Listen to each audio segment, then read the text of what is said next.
Si Representative Marcoleta ay nagsalita ng matalim ukol sa pamamahala sa Department of Public Works and Highways o DPWH. Pinuna niya ng paulit-ulit ang tila mabilis na pagtanda ni Secretary Dizon sa paghawak sa kagawaran, sapagkat isang buwan pa lamang ang nakalilipas mula nang italaga si Dizon, ngunit marami na raw ang nakikitang problema. Binanggit niya ang usapin ng tinawag niyang taba ng sistema at ang hindi makatarungang alokasyon ng pondo sa ilang distrito. Inilatag ni Marcoleta ang kanyang pag-aalinlangan ukol sa pagbabago ng Proposed Expenditure Program para sa 2026 mula sa dati raw na 880 billion pesos pababa sa 625.7 billion pesos. Ayon sa kanya, hindi pa rin naaalis ang tinatawag na sobra o dagdag sa mga siling ng budget. Sa kanyang pagsisiyasat sa Blue Ribbon, sinabi niyang may pagkakataon na tinanong niya ang naunang pinuno kung ano ang mga inilalagay sa itaas ng net na nagiging dahilan ng pag-bloat ng ating budget. Nabanggit niya ang allocables, leadership, unprogrammed at DFLRs na nangyari pagkatapos ng BICAM. Ang pagkakaiba raw ng net at ng gaya ang nagbigay sa kanya ng kalkulasyon na umaabot ng hindi bababa sa 1 trillion pesos over and above the ceilings na ipinakita sa net. Binanggit din ni Marcoleta ang mga agwat sa alokasyon ng pondo sa mga distrito. Sinabi niyang may distrito na nakatanggap ng 11 billion pesos, habang ang iba naman ay nakatanggap lamang ng 1 billion pesos. Inihalin tulad niya ito sa pondo ng party list na 150 million pesos lang. Pinaabot niya ang tanong kung paano naaayon ang pamamahagi ng limitadong yaman ng bansa at bakit may malaking pagkakaiba sa pagitan ng mga distrito kung walang malinaw na dahilan. Tinalakay niya ang Asset Preservation Program ng DPWH at ang pagbabago ng mga halaga na inilaan para rito. Sa 2022 ay 117 billion pesos, sa 2023 124 billion pesos, sa 2024 139 billion pesos, sa 2025 153 billion pesos, at para sa 2026 ay 105 billion pesos at itinataas hanggang 115 billion pesos. Nagdududa siya kung pinapabayaan na ba ang maintenance ng mga kalsada at tulay, lalo na't maraming struktura na nangangailangan ng konserbasyon. Pinuna ni Marcoleta ang paggamit ng hindi angkop na materyales tulad ng rocknet mula sa China na ayon sa kanya ay mas mura ngunit hindi matibay, kaya nagiging dahilan ng pagguho ng kalsada. Binanggit niya ang mga halimbawa tulad ng pagbagsak ng tulay sa San Juanico at mga problema sa Bukidnon at sa pagpunta ng Buda Road patungong Davao. Doon po sa aming pagdinig sa Blue Ribbon, there was an instance where I asked your predecessor, what are the things that are being placed above the net? Kaya nagbo-bloat yung budget natin. He was talking about allocables, was talking about leadership and unprogrammed, and then DFLRs, which happened after the BICAM. Pangkaraniwan na yun, it's always the difference between the NEP and the GAA. I was able to calculate from what he told me at that time. I was able to summarize at least 1 trillion pesos over and above the ceilings indicated in the NEP. So, Mr. Chair, dito po sa 2026 proposed expenditure program of DPWH, nagkaroon ng revision from 880 million. Billion ba to o million? 880 billion to only 624, or all in all 625.7 billion. So, nawala na ba yung sabi ko rito, taba ito eh. Kumbaga, Mr. Chair, sa katawan ng tao eh. 1 trillion peso additional to the ceilings already indicated in the NEP is 2 months. Parang ang sabi ko eh, taba na ng tao yun eh. Pag hindi natin inalis yung taba ng tao, ikamamatay niya yun eh. So, ano ang presumption dito, Mr. Chair? Sa 625.7, nawala na po ba yung binabanggit natin? Unang-una po, no, as a matter of fact lang po, ang nawala po dyan yung flood control locally funded projects at ibang mga proyekto. Pero kung ang tanong niyo po ay nawala na ba lahat ng taba? Tingin ko po, base lang po sa pinakita sa atin ni Chairman ngayon, hindi po totoo yan at meron pa rin pong taba. So, ibig sabihin po, hindi natin talaga na i-strike yung taba ng sistema. Hindi natin siya na-address. Kailangan pong i-address, pero tingin ko po ang pag-a-address sa kanya, kailangan simulan sa budget, pero kailangan din po simulan sa proseso kung paano nagpapasok ng mga proyekto sa National Expenditure Program. I think, Mr. Chair, we can start by reviewing the allocations per district. Tama Kasi po. Tama po. Nakita ko doon sa 2024, 2025, and finally 2026 budget allocation. Meron kang makikita dyan, Mr. Chair, na talagang lopsided eh. Merong bigla na lang magkakaroon sa isang district as much as 5 billion to 11 billion, samantalang iba at least 1 billion. Hindi ko maintindihan yung philosophy behind that eh. Sa palagay ko, yung nakapark dyan at saka yung taba-taba dyan, nandyan lamang yan eh. So unless and until we are able to justify bakit halimbawa ang isang distrito na napakaliit compared to other districts, wala naman significant na difference yung dalawang districts eh. Pero makikita mo, 11 billion yung isa is only 3 billion. I don't think that is justified. So, kailangan po siguro nating suyurin, Mr. Chair. Hanggat hindi po natin nagagawa yon, hindi po mawawala yung taba. Pagkatapos yung leadership, Mr. Chair, ako po, nagtagal po ako sa House of Representatives. Eh.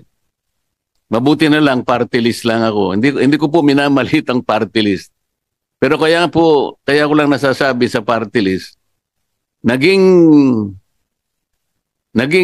kalakaran na lang eh. Pag party list ka po, masaya ka na sa 150 million eh. Yung inyo pong constituency is nationwide. Mr. Chair, para ka rin senador eh, pagka party list ka eh. Kasi nationwide ka eh. Pero ang budget mo, pang budget lang ng barangay kapitan. 150. Samantalang ang regular congressman, nag-average po ng 1B. Nasaan po yung katwiran doon, Mr. Chair? Nationwide kami, sa kagustuhan ko halimbawa na masuklian ko ng utang na loob dahil sa napakaraming botong nakuha ko sa iba't ibang panig, i-apportion ko sana. Sa 150 million, Mr. Chair, yung isa mabibigyan mo lang ng 300,000 na lang o kaya 250,000. At sasabihin sa iyo ng mayor, salamat po congressman sa binigay nyo, at least may tatayo ko na po yung kubeta na. Nakita po ninyo kung gaano po. Samantalang ang isang distrito, 11 billion, merong 8 billion, merong 6 billion. Secretary, Mr. Chair, hindi ko po nakikita yung justification. Kaya nga ang tanong how do you allocate the finite resources of this country? Yung economist, sandali lang niyang sasabihin sa atin. Alam niyang kwentahin eh. Marami siyang variables, marami siyang parameters. Pero dito po, pag tiningnan niyo isang distrito, wala kang makikitang significant variable o indicator kung bakit mas marami ang dapat niya makuha. So let's start with that. That is supposed to be the starting point.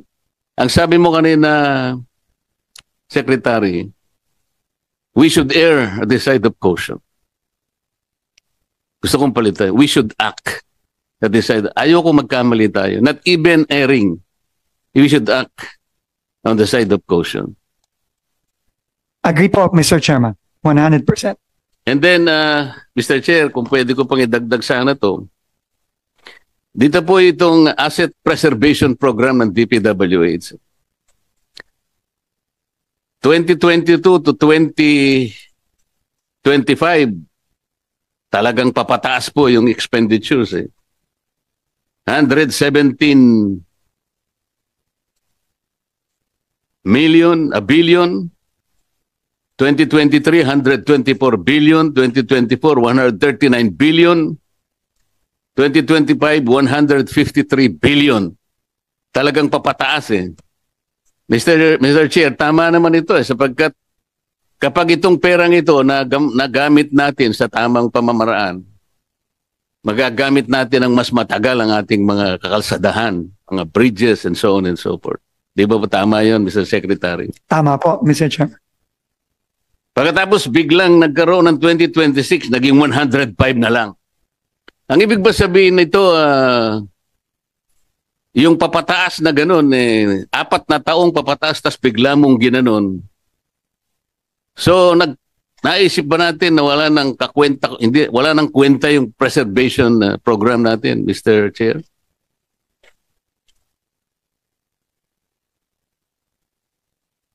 Mr. Chairman, in fairness po, yung original po ay 105 billion. Pero itinaas po ito to 115. 123. 115 po. 115 lang po. Hindi po 123. Hindi, sa record ko po kasi 123. Ang final po ata na HGAB ay 115, Mr. Chairman. Pero tumaas pa rin po ng 10 billion. So, mababa pa rin kesa doon sa mababa pa rin po. Trajectory na nangyari. Tama po.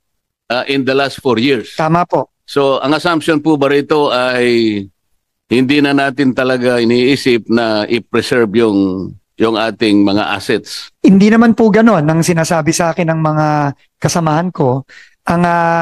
Ito lang po talaga, ang unang-una, ito po ang inapprove lang ng Department of Budget and Management nung sinabmit ng DPWH sa kanya ang asset preservation. In fact, ang inapprove lang po 105 at ito po inataasan ng konti ng HGAB to 115. Pero tama po kayo, kailangan po talaga humabol.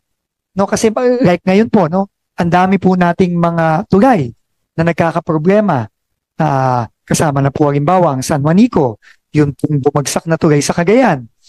So ito po lahat ay dapat kasama sa asset preservation program natin na unfortunately nababawasan po itong mga nakaraang mga taon.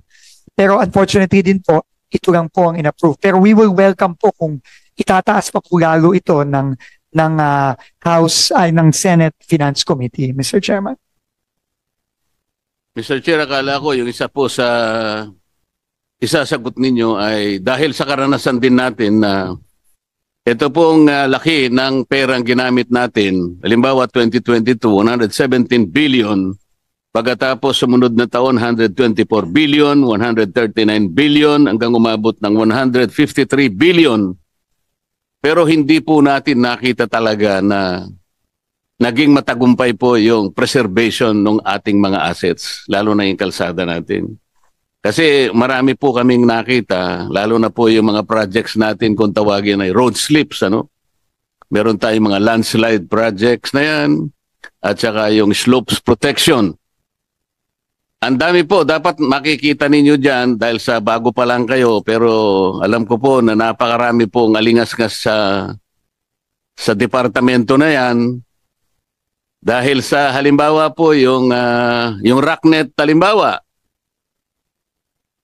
Alam naman po natin meron kayong memorandum sa DPWH na kailangan either ASTO ang specifications ng rocknet o kaya ASTM. Nagpalabas po kayo Alam ko po, alam ko pa yung number ng inyo pong memorandum. Mr. Chairman, luma po ata na yan, pero actually para dito sa 2026, pinatanggal po natin lahat yan. Mabuti pinatanggal nyo kasi hindi naman sinusunod Tama po. Alam po ninyo, ang standard ay ASTO o kaya ISTM. Pero ang ginagamit po pangkaraniwan, at ito'y nakita na natin sa maraming panig ng ating kapuluan, bibili sila ng rocknet sa China. Ang presyo po ay halos 62% ang baba niya doon sa talagang dapat na gamitin. So Mr. Chair, dahil sa nung nagbidding siya, ASTO yung nilagay niya, at saka ASTM, napakataas na uri ng, napapangiti si Yusek Ador, alam niya ito eh.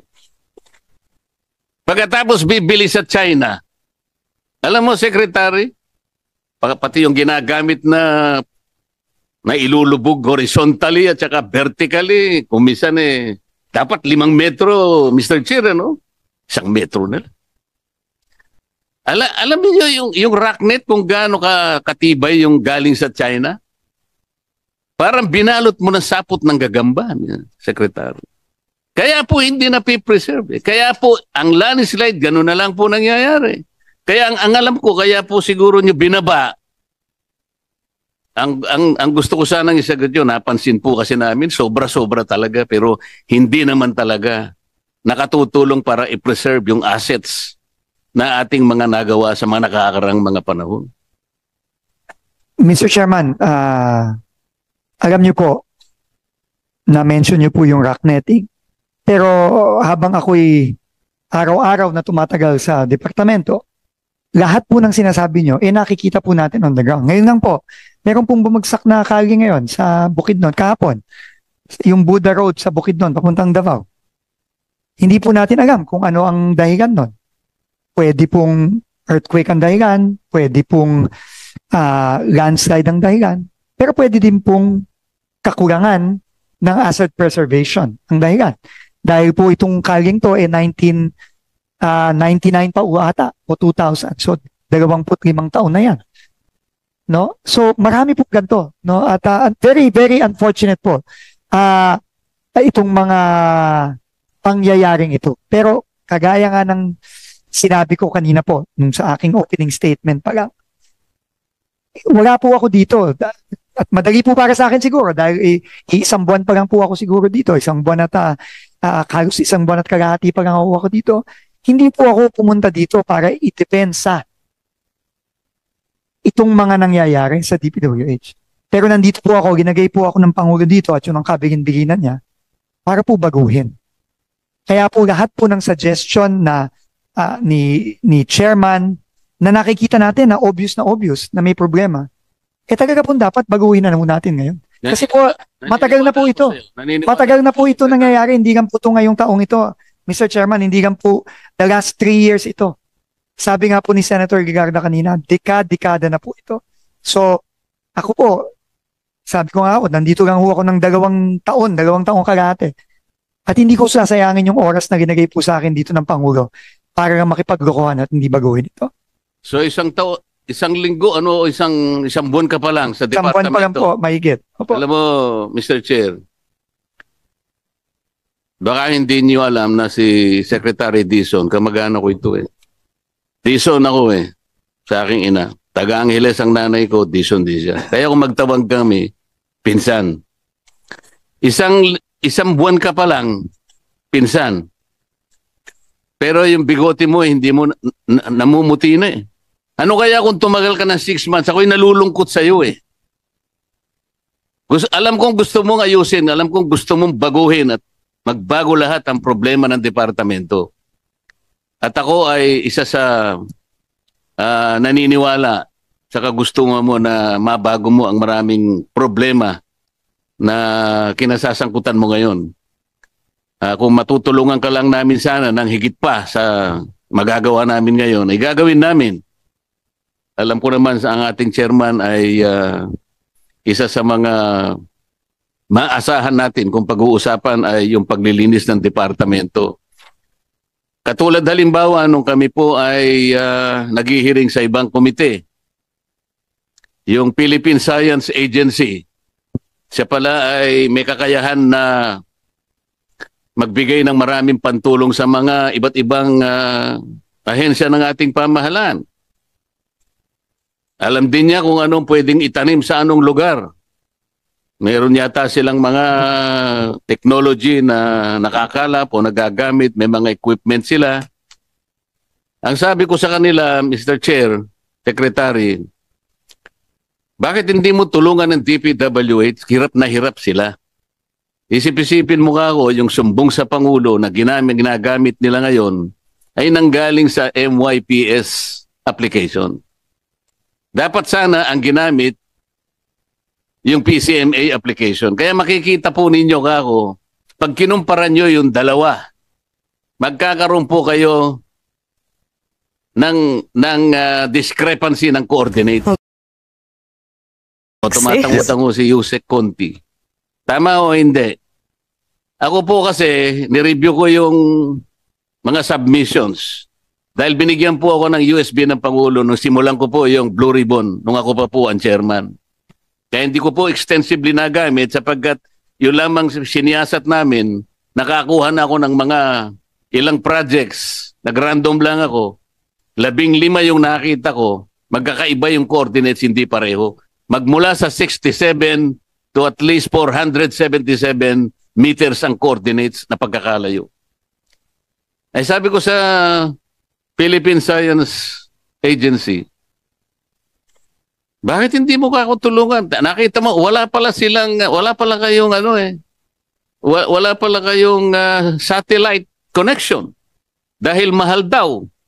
Sabi ko, kahit mahal ito, Secretary, kung ito ang kinakailangan para lamang yung inyong mga encoder sa baba, hindi nakakagawa ng kalokohan na ipinapalit-palit yung mga litrato na kunwari tapos na yung flood control, hindi para tapos. Ang ginagamit lang nila mga cellphone na yung signal mahina pa. Kaya nga, pag mahina ang signal, lalong lalayo ang coordinates. Hindi ba, Yosekador? O, yan po eh. Isip-isipin na, sasabihin po ninyo na sa PCMA po real time. Wala pong real time. Yung encoder po ninyo, ginagawa po niya, nag-i-encode siya every end of the month. So monthly. Wala talaga eh. Sa totoo lamang po, wala ni isa man na po pwedeng sabihin natin real time kung anong nangyayari on the ground. Ito yung kinakailangan pong gawin. Nabiro ko pa nga po sila eh. Hinahanap po namin kako yung mali-maletang pera na nakatago sa mga iba't ibang lugar. Na nakolekta nila sa flood control. Pwede po ba niyong malaman sa magitan ng inyong equipment kung nasaan ang mga perang ito? Kahit na biro lang nasasabi namin, Secretary, sapagkat kailangan po nating gawin lahat. Ang lahat ng kaparaanan, maitama lang natin ang maraming dapat itama. Hindi natin magagawa. Siguro magtatagal bago natin magawa. Ngunit kapag naumpisahan natin by acting on the side of caution, not erring on the side of caution, yun po ang dapat natin gawin, Mr. Secretary. Mr. Chairman, we agree po, no? 100%. At ang Pangulo po mismo, yun po ang direktibang binigay niya sa akin nung bago po kumupo. At yun po ang pipilitin natin gawin. Of course, with the help po ng ating komite, ng ating mga ibang opisyalis po. Kasama na rin po ang Philippine Space Agency dahil ang satellite feed po na real time, kung mayroon kahit na hindi yan araw-araw, kahit na once a week lang o once every 2 weeks, napakalaking bagay na po nun kung magagawa po natin yan. Yung po mag-audit ng project natin, pwede kaya natin gawin, Mr. Chair, na kasangkapanin na lang natin ang JICA para po makita yung... Kasi sa aking pagkakaalam po, yung kanilang mga auditor, yung kanilang mga engineers, mapagtitiwalaan po eh. Baka sakaling yun po ay makatulong din sa atin. Pwede tayong humingi ng tulong po sa hindi lang sa JICA, kundi pati sa ADB at sa World Bank. No, tingin ko yan po ay posible, Mr. Chairman. Pwede ba natin i-consider, Mr. Chair, na kasi po nung nagmi-meeting kami sa Blue Ribbon, isa po sa mga lumitaw na mga rekomendasyon. Dahil nagsisimula po yung corruption sa mga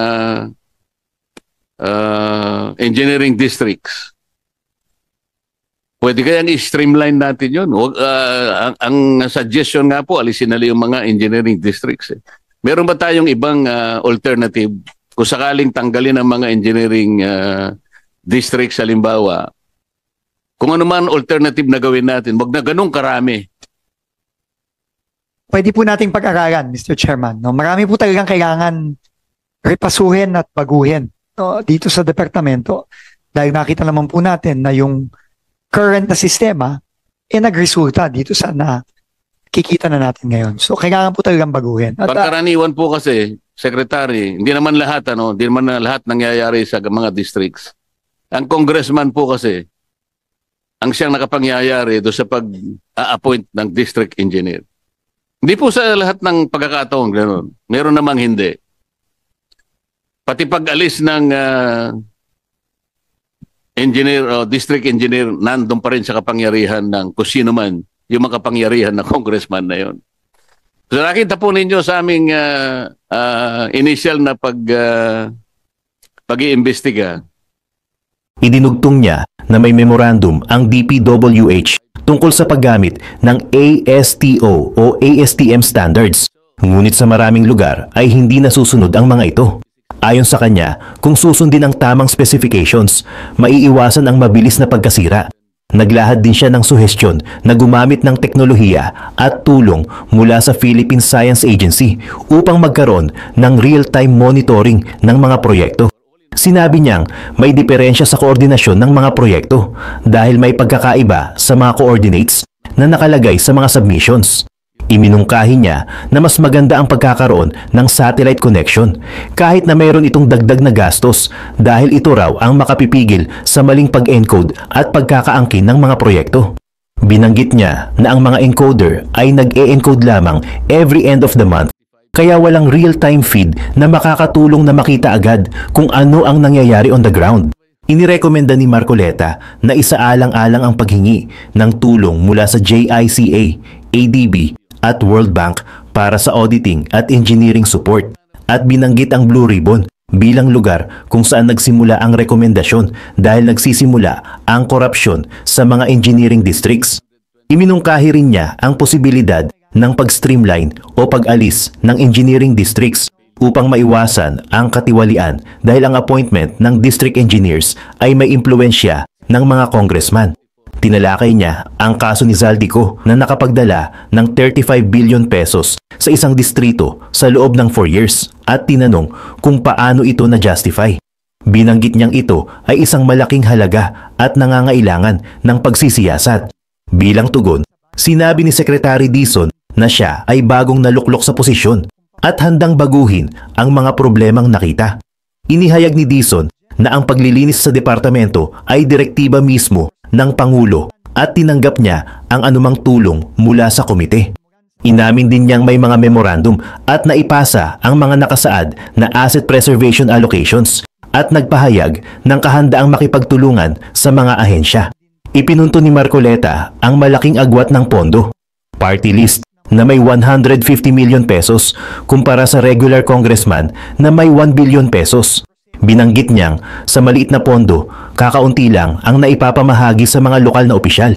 Ibinahagi rin niyang sa pag-review niya ng 15 projects gamit ang USB mula sa Pangulo, nakita niya ang discrepancy ng coordinates at kakulangan ng real-time monitoring. Kaya iminungkahi niya ang paggamit ng satellite connection ng Philippine Science Agency. Nagwakas ang pagdinig sa panawagan na repasuhin ang district allocations at tanggalin ang taba sa sistema. Sa budget man o sa proseso ng proyekto, habang nananatiling bukas ang tanong sa pag-justify ng malalaking pondo.